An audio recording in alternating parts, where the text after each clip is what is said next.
Swayam Prabha. Digital India. Educated India.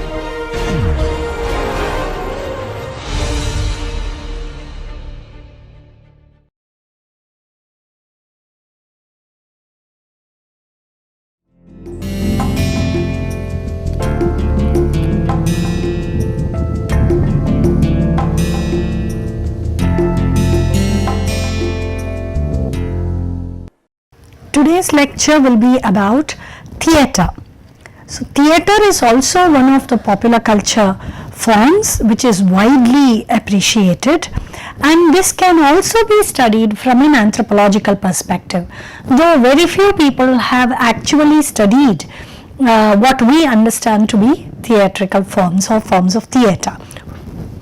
Some are called folk theatre, some are modern and theatres that are studied by people. Why it is not done so often by anthropologists is because largely people who study theatre come from disciplines like literature, cultural studies, communications. These are the fields predominantly from where scholars come from. But that is not to say that theatre has not been looked at all in anthropology. If you go back to say old classical works on social drama, there is some attention being paid to performance. That is, how is an event being performed? Who are the actors involved? How does it start? How does it end? What happens? So, all these things are studied. They are mentioned by scholars in the past as well. Anthropologists like Victor Turner have all mentioned about drama and theatre. More recently, the scholars who are looking at theatre forms follow what is known as the performance studies school. They use theories from performance studies to look at these things. Now, they can be not just about theatre, they can also be about dance or music as well. Now, in this lecture, I will concentrate more on forms of theatre. Now, why is this important and how does it come into a discussion about popular culture? One is that there were forms of popular culture even before mass media came into being. So, we have to understand that very clearly. Just because today popular culture predominantly refers to movies or digital media or something, does not mean that there was no form of popular culture before these modern forms of communication came into the picture. On the other hand, there have always been some forms of popular culture that have been very much liked and appreciated by people.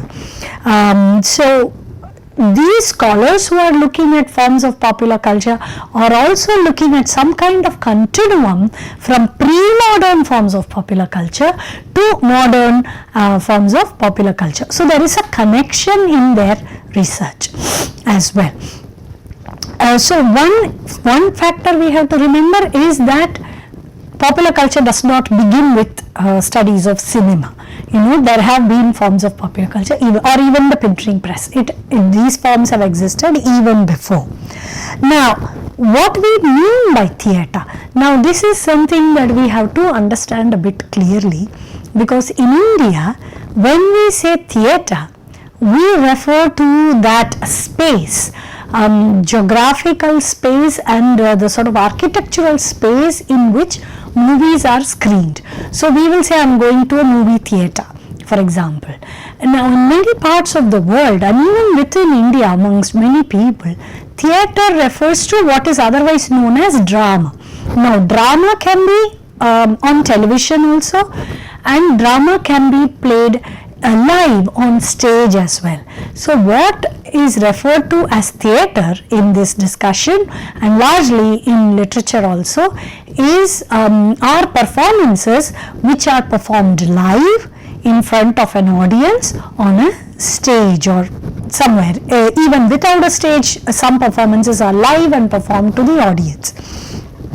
So, here we mean a different kind of theatre. And India is actually a very rich place in that sense to study theatre forms, because we have a lot of regional vernacular theatre forms which have been going back centuries. One would be in Rajasthan, for example. If we go across a map of India, almost every state will have one particular form of theatre which is been there for a long time. So for instance, in Tamil Nadu, there is a very popular form called Terukuthu. Terukuthu means street dance or something, if you literally translate it. The neighboring state of Kerala has Theyyam, which is another theatrical form. There is Yakshagana, which is very popular in Karnataka, and Andhra has a form of theatre called Burrakatha, and in northern India, if you see, there is Khayal, there is Nautanki. West Bengal has a form called Jatra. In Maharashtra, the Lavani and Tamasha forms are very popular. Madhya Pradesh has Manch. Rajasthan has got a form called Khayal. So there are lots of forms that are popular across India. So obviously, this kind of performance predates modern understandings of what we mean by performing arts. So we have had, including classical dance and music and various other forms of dance and music, we've had many such forms of performance in India.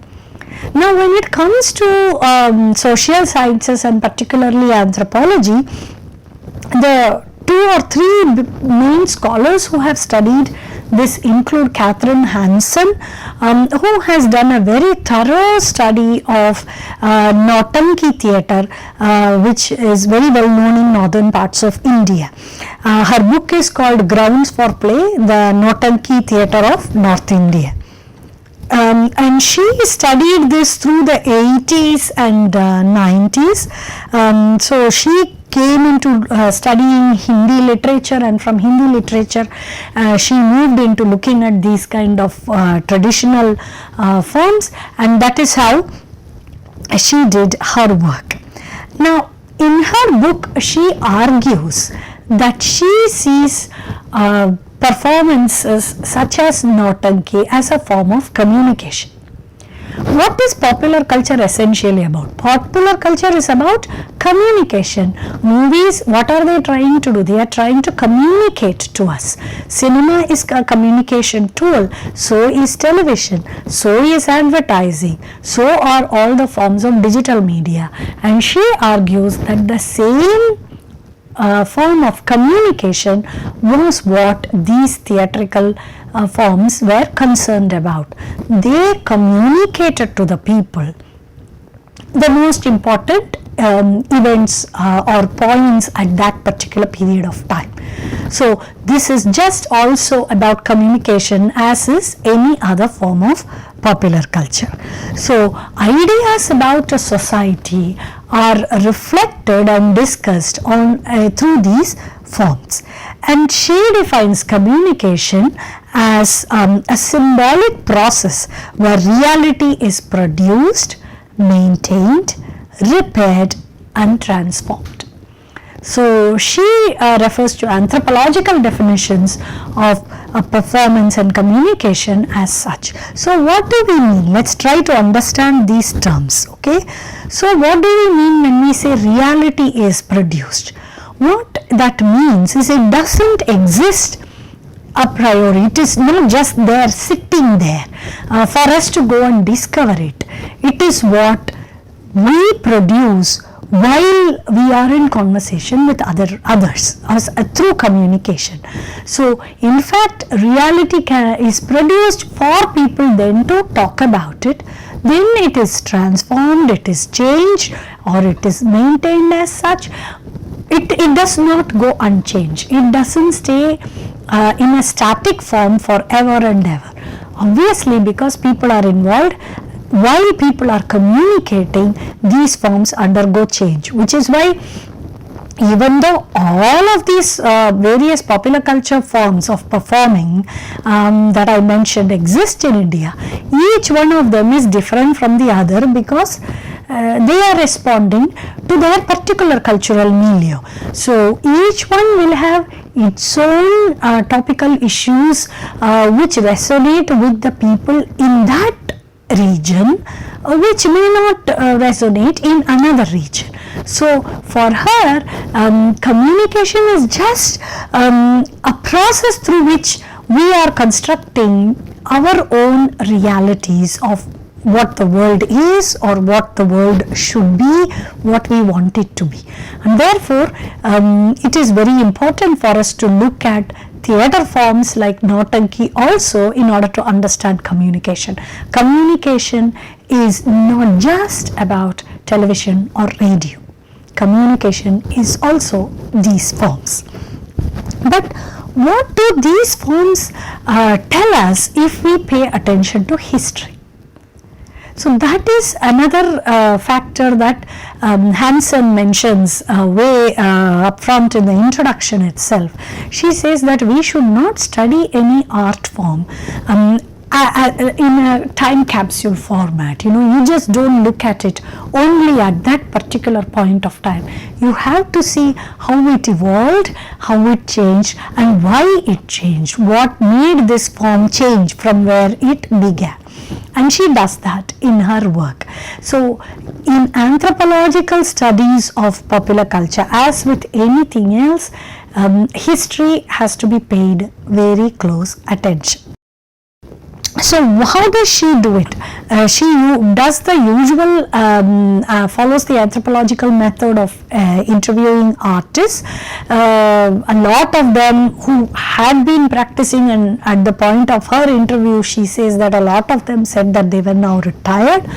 But she also goes around collecting these songs which are in published format called Sangeet. So they are available in shops and markets in different towns of North India. So she starts collecting them. So in essence, what she is doing is she is not only talking to the artists, she is also looking at the content. What is it that they are doing up there on the stage? What are they talking about? So she is also looking at the language of the songs and the content of the songs. Most of them are in Hindi. There is a little bit of Urdu as well. And so she also goes to libraries and archives in India and in London and other places to also get data about these forms. One of the reasons why these art forms are also very important for us is that it is even mentioned in our constitution that the citizens of India are assigned among their fundamental duties in Article 51A within brackets F, the responsibility to value and preserve the rich heritage of our composite culture. So these art forms are also our heritage, and therefore they have to be studied, understood, documented for future generations as well. So partly that is also one reason why this is very important for a course on anthropology and popular culture, to look at these kind of art forms. Now with regard to origin, just like a lot of art forms in India that trace it to Natya Shastra, drama also does that, and drama does it by claiming to originate somewhere between 2nd century BC to 2nd century AD. There is the mention of Natya, of drama as being almost equal to like a 5th Veda, But interestingly, a lot of these performing art forms all over India are not always only about religious mythologies and things like that. They are also about secular, non-religious matters for discussion. So Catherine Hanson's work of the Nautanki theatre will fall under what is called as a secular theatrical form. There are many forms where a lot of the performance will be drawn from stories from Ramayana or Mahabharata or any other mythology. In Nautanki theatre also there are some stories. She mentions later that there are stories, for example, about Abhimanyu or Prahalada, but mostly they are about kings and queens and person getting kidnapped and stolen and some things getting stolen and miracles happening. So those are the kind of issues they talk about. The ancestor for this theatrical form of Nautanki is the Parsi theatre of Bombay. So it's called Parsi theatre because a lot of people from the Parsi community were involved, who were in turn inspired by theatre that they saw by the English. So largely the performances will have a stage and a proscenium and all that stuff. So both in terms of material and in terms of the structure, there was a bit of borrowing from Parsi theatre also for Nautanki. So there is the European influence. Now in theatre we know that women were not allowed to perform for a very long time. So it was usually men who dressed like women and performed in theatre.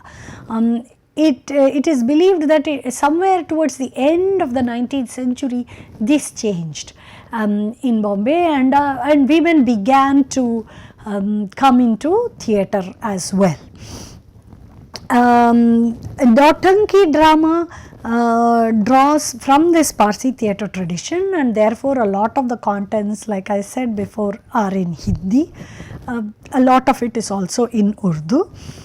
Now for the stories themselves, they can be from mostly Hindi content. Some are also drawn from European or Persian tales, folk tales, and all that. So once these popular theatre forms started declining, these local art forms started gaining more interest amongst the population. Some of the popular dramas of Nautanki theatre are, Sultana Daku, it's very popular, Al-Hawdal, Indal Haran, Laila Majnu. These are stories that we all, a lot of us also know. They are also performed in other theatrical forms across the country. And Hindu mythologies, like I said about Abhimanyu and Prahalada, these are also part of the content. Now what does Nautanki mean? Why that name? Now apparently the word Nautanki actually means that a woman who weighs only 36 grams. Very light person. So obviously this is an imagination, and this theatrical form is mostly found or practiced or followed in northern Indian states of Uttar Pradesh and Bihar. In some, it's also called swang in some places, and it uses a particular dialect of Hindi called Khadi Boli. And here in Nautanki, there will be singing with a lot of instruments on stage, and even in Nautanki also women started performing only sometime around the 1920s or so. Till then it was mostly men. Women were not allowed to dance on stage.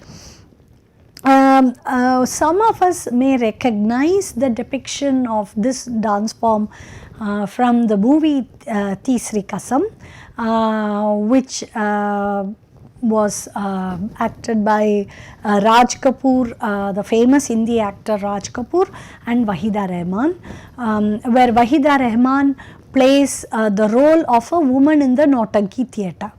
And she's traveling with this theatre, so they go from place to place, and she goes to a particular village where she encounters this villager who is very much drawn to her, but eventually the reputation of a female performing artist gets to become an obstacle in both of them reconciling their affection for each other.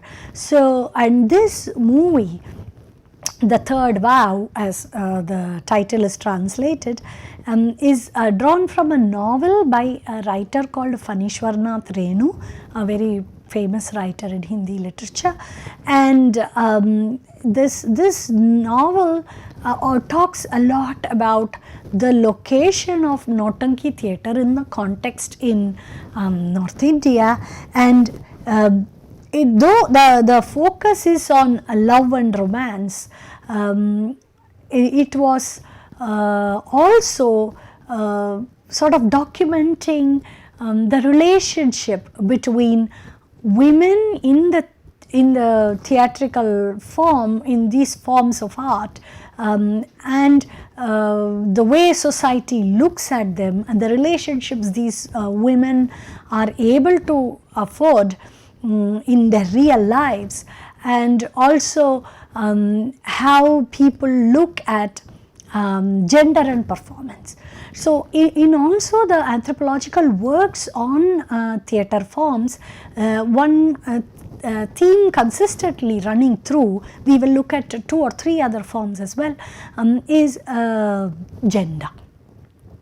So, gender attitudes and gender stereotypes are also played on in the content, in the status that these artists occupy in the society. So, while this art form is appreciated and followed for entertainment, the artists themselves struggle significantly to achieve acceptance and status in society because of their association with this art form. So, in her book, she talks about many artists. Catherine Hanson talks about many of the artists, particularly about a very famous artist called Gulab Bhai from the Nautanki theatre, and she also mentions some of the very popular plays, Nautanki performances like Sultana Daku and others. And Teesri Kasam is also, the song is also available on YouTube for those of you who want to understand what this Nautanki theatre is about. It is a good reference point to look at. Now, somewhat similar from another geographical context is the special drama by Susan Sizer. Susan Sizer looked at special drama, which is a form of performance in Tamil Nadu. So, now we are moving to South India. Susan Sizer is also an anthropologist, and she used anthropological methods to look at special drama in the cities in southern Tamil Nadu. So, particularly Madurai, which is about 500 kilometers from Chennai and further down. And she sort of followed these women. So, she did what we call as participant observation. So, she traveled with them wherever they went, and she sat with them, she observed their performances, and then she comes to the conclusion that it is about largely about gender and performativity. And this drama, like Nautanki theatre, a lot of these dance performing arts forms, interestingly, are also performed at night, late evening, and going, some of them will play through the night. So, if there are big melas or big temple festivals, for example, which run for 2-3 days, then you will have some place where these forms are playing through all night and audience are watching them. Of course, as it gets darker and darker, the audience will be mostly men. There will be fewer women or no women at all in some cases in the audience. And that is the case with special drama artists also. So, what is special drama? Now, special drama differs from other forms of drama in Tamil Nadu in that they are also what one would call as more secular forms. So, there is a lot of joking and teasing and sort of acting, that actors act like clowns, inducing laughter amongst the audience. There is a bit of singing, but largely it is this which gives it more of an entertainment quotient rather than dramas which are about mythologies would evoke. I mean, they will evoke more of devotion and spectacle in the audience. Here it is largely entertainment, and that is common to Nautanki theatre as well. So, here what Susan Seiser defines this special drama or special nadagam as it is called in Tamil is that it is too mixed to be pure, too popular to be art, too modern to be traditional, and too traditional to be modern.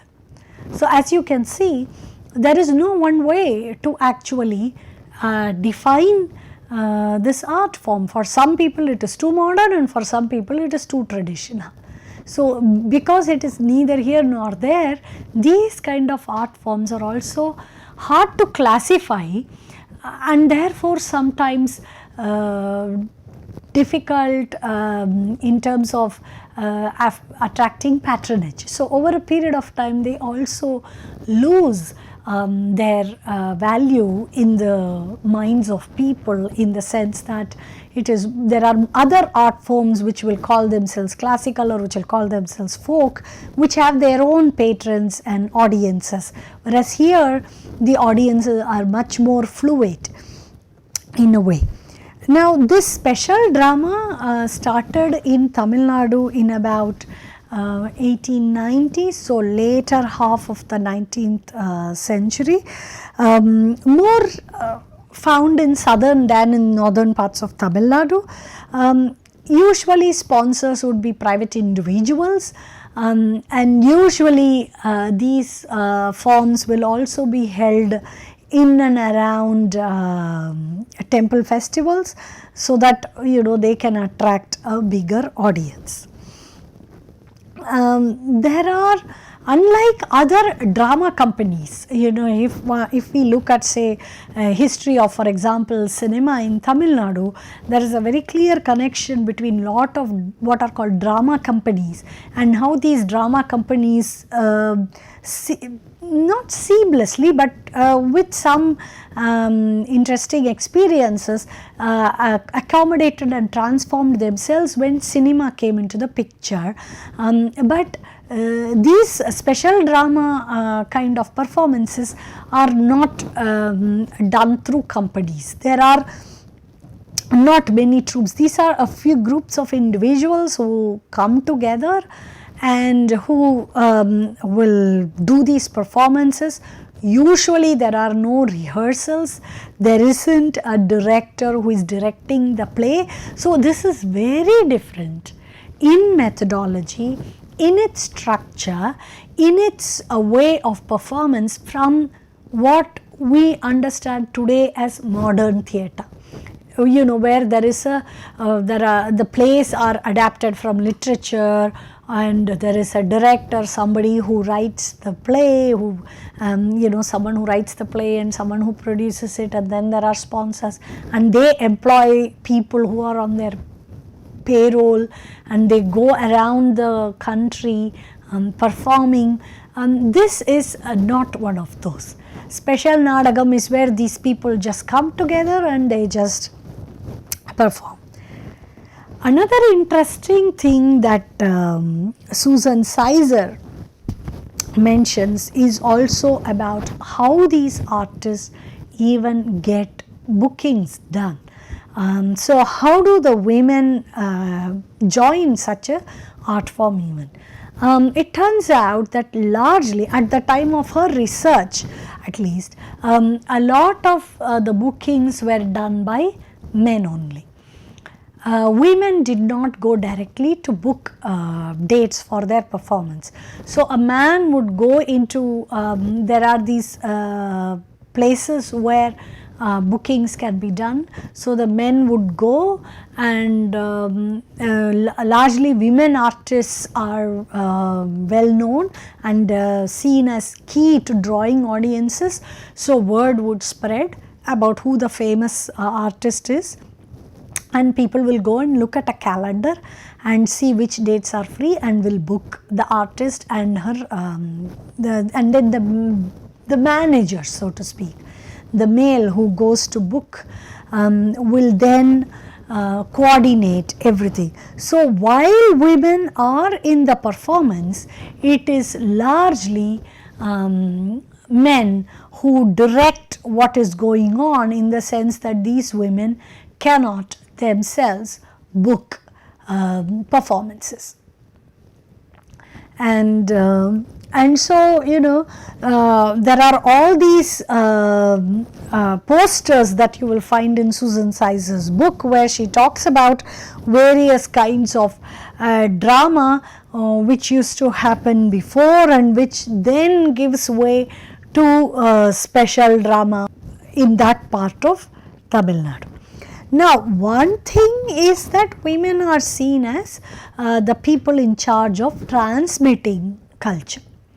Like, you know, they are the ones who are going to tell the other people about. So there are scenes from this drama which are available online that Susan Sizer has uploaded, where a man can be seen, the play will start with the wife being very harsh to her husband, not the play but that particular performance, and by the end of it we will see that the husband has sort of disciplined his wife, and everyone agrees that you know, that that's how it should be. So the sort of the norm is reinstated, so to speak. So these are also not necessarily always about resistance. In fact, Catherine Hansen also mentions that. So she says, she kind of cautions us, don't always look at popular art forms as only about resistance, nor should we assume that they just cow down under pressure to the hegemonic forces and it's all, you know, they have no agency. She argues, Catherine Hansen argues, that neither of this is true. Sometimes these performances are also a way to just express that tension that remains between the normative and the individual desires or collective desires, whatever that may be. So, in some sense, special drama forms are all not necessarily about resistance, just because, you know, there is no company and there is no manager and there is no owner or employer or anything like that. What is also interesting, if you read Susan Sizer's work, is the desires of these women, the aspirations of these women artists. She does a very good job of, you know, following these women, being with them, you know, the kind of hanging out that Geertz talks about. And what we find is that they also desire to be acknowledged as good women, as they say. They also want to be just recognized as quote unquote a good woman, a woman who will not travel alone at night. So for example, if these people have to go from say one city to another city, they will only travel in groups. They don't go alone.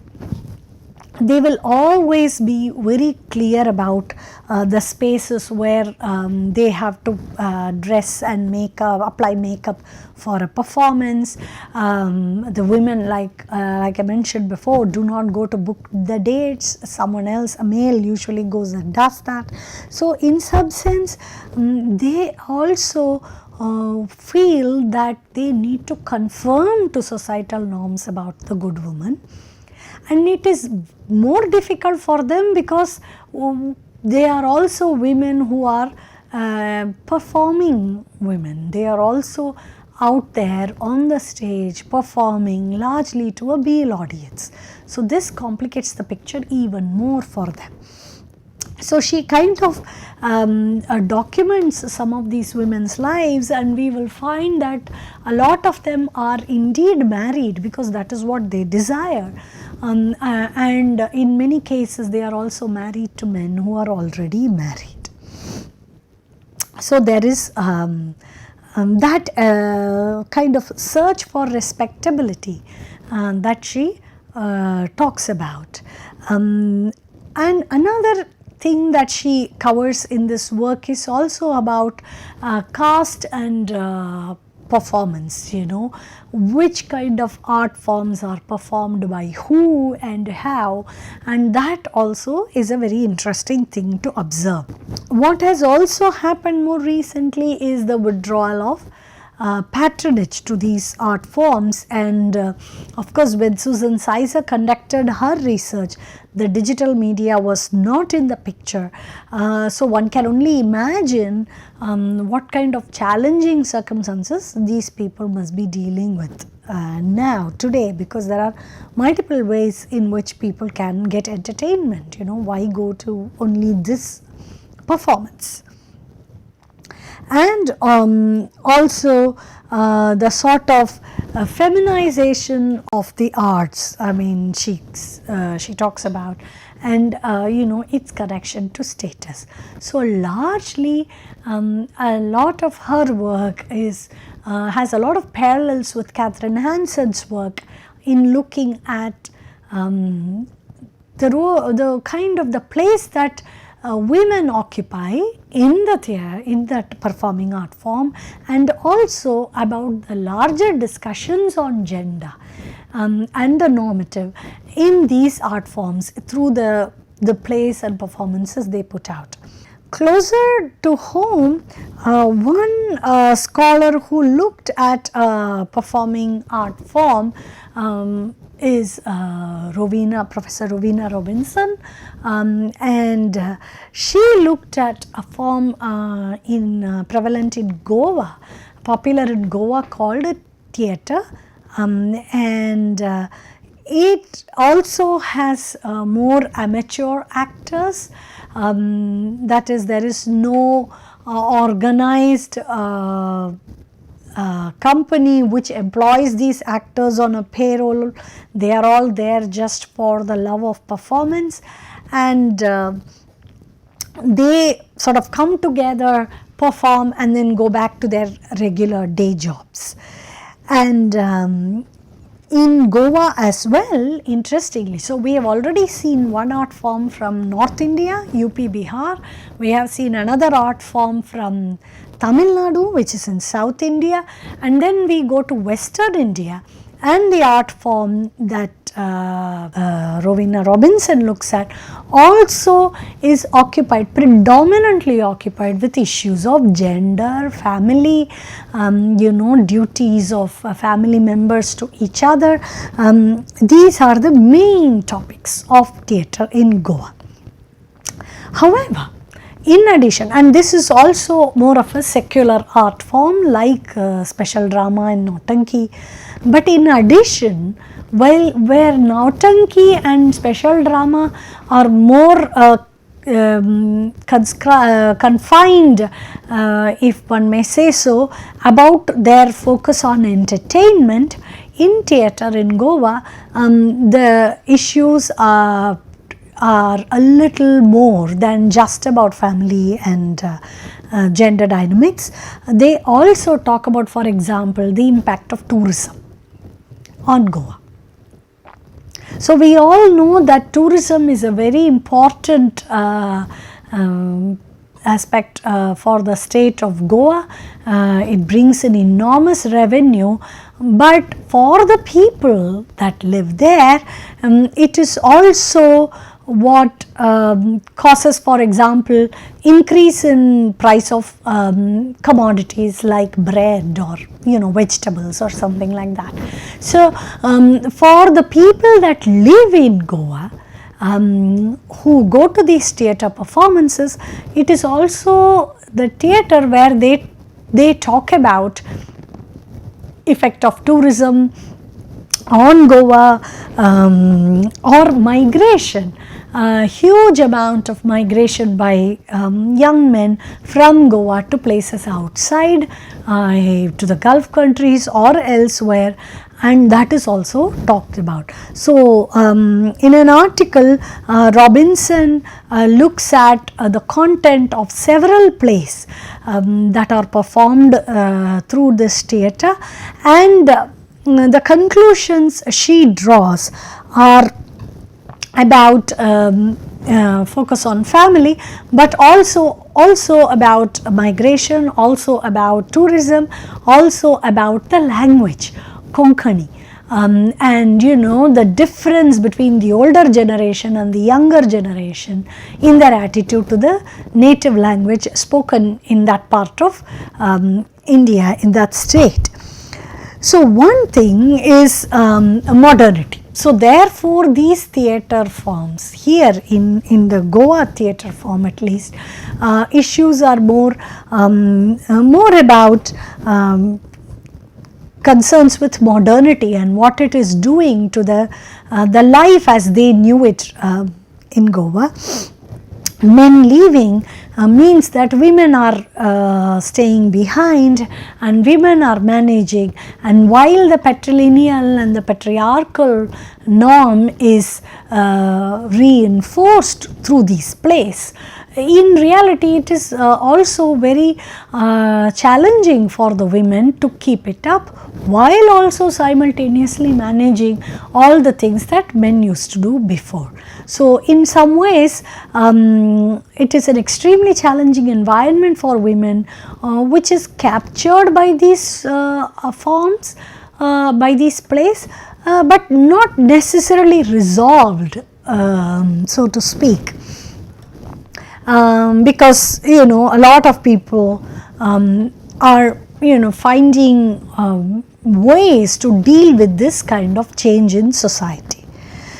Very similar to Robinson's work on theatre is a work by more recent modern plays by Tamil drama groups by Kristin Rudisill. Now Kristin looks at these plays which are performed by much more organized companies. In the past, actors in these companies, drama companies, also used to have a day job, and they would work in bank or insurance or somewhere, and they would all come together in the evenings and on weekends and just put up a play just because they were passionate about it.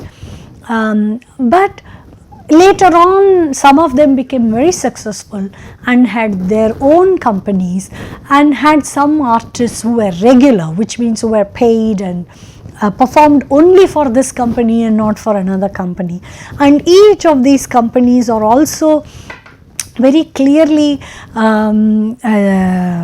differentiated based on the content of their drama. So there are many big names in this kind of Tamil drama, such as Y.G. Mahendran, Crazy Mohan, Kathadi Ramamurthy. So each troupe, each company will be known by this lead actor, director, performer's name. So Rudisill has been following this drama scene for a long time now. And what she finds here, in contrast to Catherine Hansen or Susan Sizer, is that these modern plays have a predominantly upper caste, middle class, urban audience.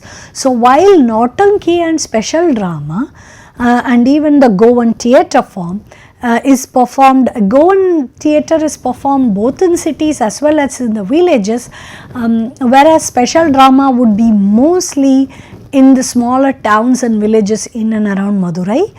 Whereas Catherine Hanson's documentation of Nautanki shows that it is more of a rural art form. Here what Rudisil is talking about are more urban art forms, and they also are predominantly about a critique of modernity and globalization, but from a very, what one would call a conservative perspective, where the sort of the patriarchal norm, the patrilineal norm is sort of seen as the traditional norm, and there is a lot of nostalgia in many of these plays. So some of the themes which would be found more commonly in these plays in Tamil by these modern groups would be, for instance, about migration to United States, because a lot of migration from Tamil Nadu amongst the skilled workforce happens more to United States, particularly because of the IT industry. So that would be a topic. There is also a lot of discussion about, say, caring for elderly people. If all the young people go, who is going to look for them, look after them? And about marriage. In the past, they also used to talk a lot about dowry. There is a lot of discussion about family structure, the joint family versus the nuclear family, and which one is best suited and which one is not. So there is a lot of harking back to the past, but also there is a lot of humor. And people are attracted to this art form predominantly because of the humor involved.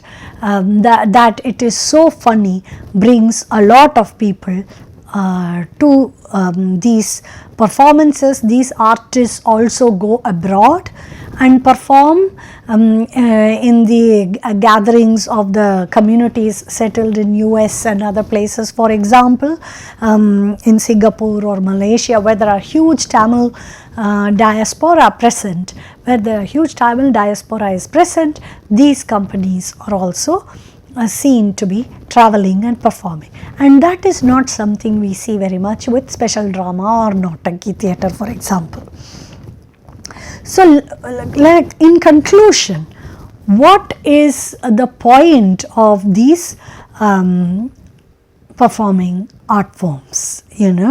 So one is, there is this constant effort to distinguish between classical or is it folk.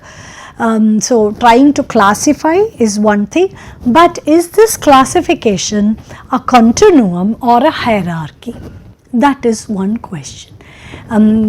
What we understand today to be a classical performing arts form, are we to understand it as a sort of a continuum from a pre-modern folk form, or are we to understand the classical as occupying a higher place in the mind of the general public over the folk art form?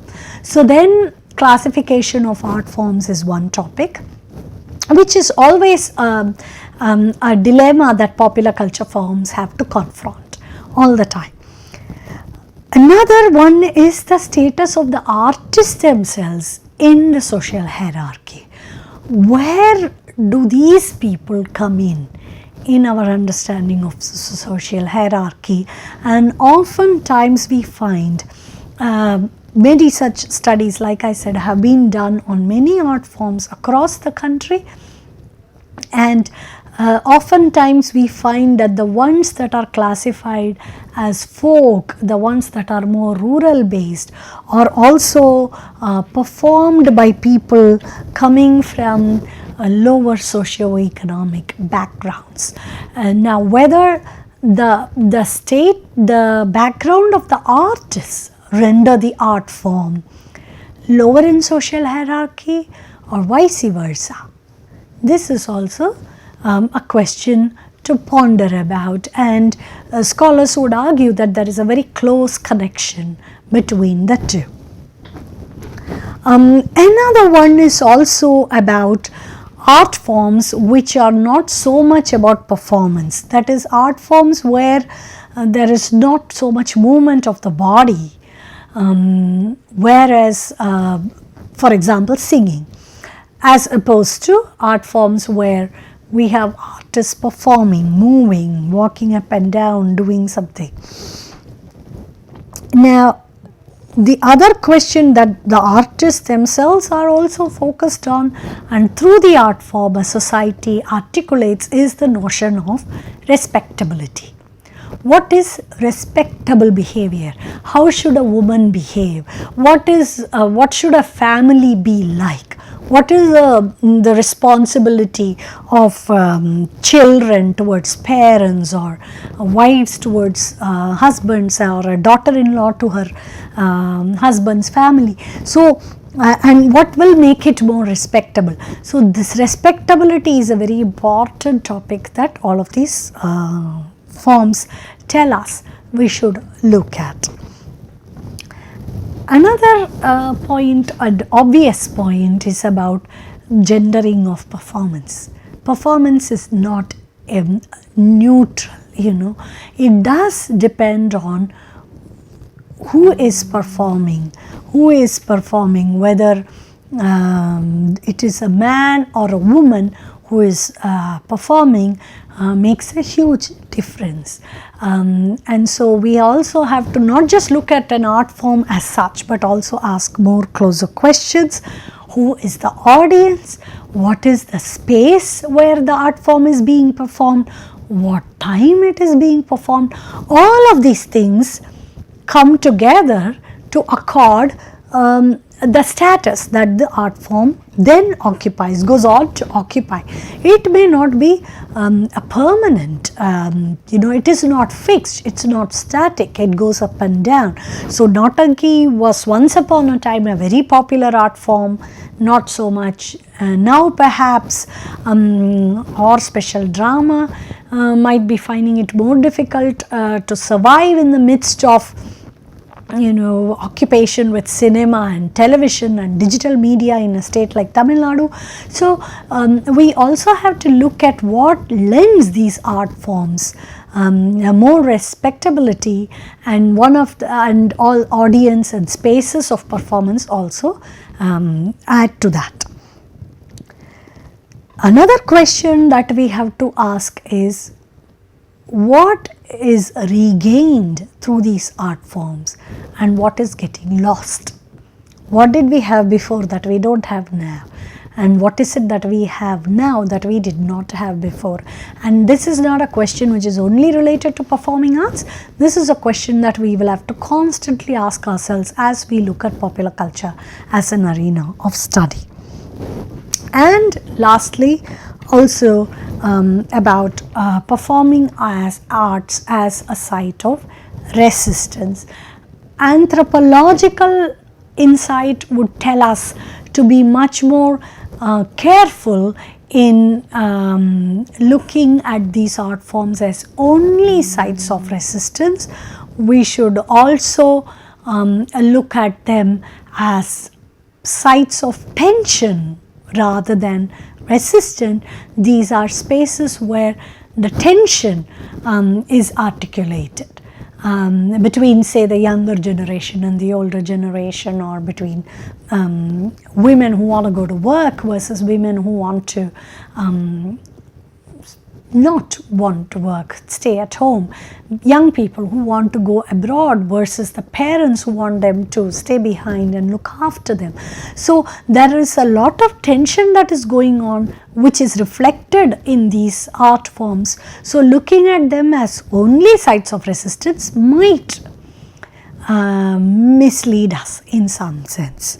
So, like Girish Karnad, a very well known film actor and theatre personality, said, Quote, theatre does not exist in isolation but is a link in a long tradition of reflexive relationships connecting different entertainment media.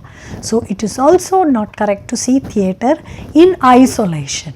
We will have to see the connection that these art forms have to other prevailing popular culture art forms.